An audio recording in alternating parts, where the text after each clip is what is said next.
Hai semuanya, gimana kabar kalian? Semoga selalu dalam keadaan baik. Jadi welcome back teman-teman di Andy Grayson Channel, dan ini adalah segmen analisa pagi, segmen dimana kita akan mengulas untuk update news dan juga pergerakan dari market, khususnya market Bitcoin. Teman-teman, hari ini kita berada di tanggal 23 Maret 2024 ya. Kita berada di posisi weekend, teman-teman, dimana biasanya weekend market akan mulai lebih slowly, lebih santai menjelang hari libur ya. Para trader, para investor besar biasanya akan off di hari Sabtu dan juga Minggu, teman-teman. Jadi mungkin volume perdagangan akan sedikit menyusut. Teman-teman, di perdagangan kemarin dari kalender ekonomi kita dapat rilis data terkait dengan core retail sales and retail sales dari Inggris ya, di mana trennya mengalami pemulihan. Kemudian jam 8 malam juga ada Jerome Powell yang speak, teman-teman, di perdagangan kemarin.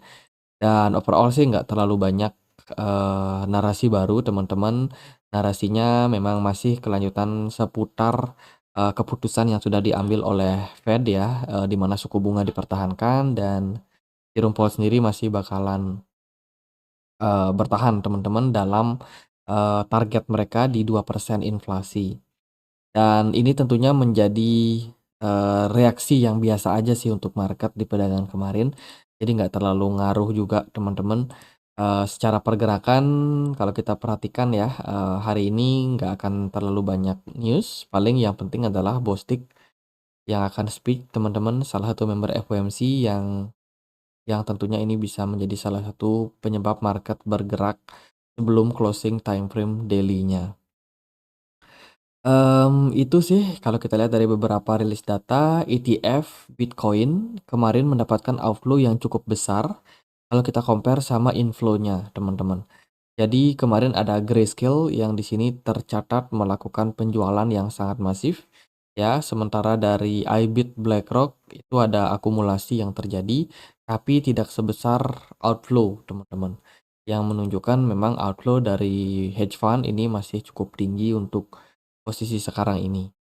Kemudian juga kemarin ada prediksi dari JP Morgan yang mengatakan bahwa Bitcoin saat ini sementara lagi dalam posisi overbought. Artinya sudah jenuh beli, teman-teman. Yang mana posisi Bitcoin berpeluang untuk koreksi. Bayangin aja dari JP Morgan sendiri memprediksi bahwa Bitcoin berpeluang turun sampai 42.000.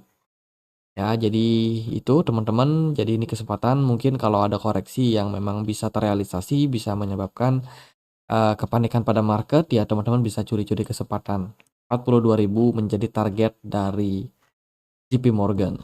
Apakah terrealisasi? Ya kita tidak tahu. Kemudian teman-teman, berita datang dari Gary Gensler. Ini kemarin dia ada pidato semacam ngisi kuliah gitu ya, teman-teman. Jadi dia ada di Columbia Law School ya, dalam sebuah conference dari Gary Gensler sendiri, ketua SEC, itu mengatakan bahwa ya kondisi dari market sekarang itu lagi penuh dengan spekulatif, terutama di market kripto, teman-teman, di mana yang namanya keamanan para investor itu dianggap menjadi sesuatu yang paling prioritas ya. Sehingga edukasi, kemudian juga regulasi itu bakalan menjadi sangat-sangat hal yang sangat krusial, teman-teman. Jadi dari Gary Gensler sendiri sih mengatakan bahwa mereka akan tetap untuk apa ya, meregulasi dengan baik yang namanya market kripto, teman-teman, supaya terhindar dari yang namanya kejahatan-kejahatan yang bisa merugikan investor. Jadi kurang lebih sikap dari Gary Gensler masih seperti itu terhadap market kripto. Kemudian berita datang dari chipset terbaru milik Apple, teman-teman. Dikabarkan ada celah ya yang berhasil ditemukan, teman-teman, dalam chip terbaru dari Apple ya, dan tentunya ini perlu untuk diperbarui dan juga diperbaiki kinerja dari CPU yang dimiliki. Jadi kerentanan baru ini ditemukan dalam chip seri M dari Apple, memungkinkan penyerangan mengekstrak kunci rahasia dari Mac ketika mereka melakukan operasi kriptografi yang digunakan. Jadi ini merupakan sebuah catatan, teman-teman, untuk Apple. Tentunya harus diperbaiki. Apple berkaitan sama render ya, RNDR.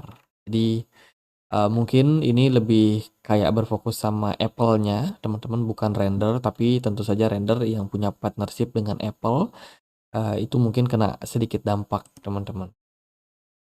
Kemudian kalau kita lihat dari berita yang lain ada Alibaba Cloud bekerja sama dengan iOS teman-teman, iOS Network. Berkolaborasi tentunya untuk meningkatkan, sistem Depin ya, kolaborasi untuk Depin teman-teman, untuk meningkatkan AI, storage, and streaming infrastructure service. Ini tentunya bagus untuk iOS. Berita yang lain datang dari, Worldcoin teman-teman, WLD. WLD dikabarkan sekarang sedang memfokuskan ya, untuk, personal custody, termasuk juga layanan cloud ID ya, yang sifatnya bisa menjadi salah satu, infrastruktur penting teman-teman dalam hal, keamanan personal data yang sudah di-backup, yang sudah di-save dalam bentuk cloud, teman-teman. Ini bisa menjadi salah satu, potensial di mana, World ID ini bisa menjadi salah satu revolusi ya dalam hal ID atau identitas gitu buat, masyarakat, teman. Jadi dengan penitipan pribadi, jadi mereka menyebutnya penitipan pribadi, orang terdaftar di ID dunia dan tidak lagi diberikan opsi untuk, menyimpan dan menginskripsi data biometrik mereka. Jadi tidak ada perubahan teman-teman, sehingga benar-benar data mereka itu safe, berada dalam blockchain dan juga cloud teman-teman, sehingga manipulasi data tidak akan bisa dilakukan. Dengan adanya hal seperti itu, tentu saja siapapun itu bisa menjadi validator untuk yang lain ya, teman-teman. Kalau misalkan ada, hal-hal yang berhubungan sama sama data-data pribadi, itu bisa apa namanya, bisa diakses ya oleh oleh banyak orang, teman-teman. Tentunya, ada persyaratannya juga nih, tidak terang-terangan. Dan ini bisa menjadi salah satu peluang untuk Worldcoin menjadi salah satu inovatif untuk membuat yang namanya KTP untuk seluruh dunia. Biasanya kan kalau KTP kita di per negara ya teman-teman. Tapi Worldcoin ini mengambil langkah ke skala global. Jadi bayangin semua identitas itu tercatat dalam blockchain milik Worldcoin. Jadi ini rencana besarnya. Sementara untuk sekarang kan masih mendapatkan banyak pertentangan juga dari banyak negara karena mereka coba untuk dapetin data ya, data iris mata gitu teman-teman. Dan ya masih tetap berlanjut untuk proyek besar dari Worldcoin.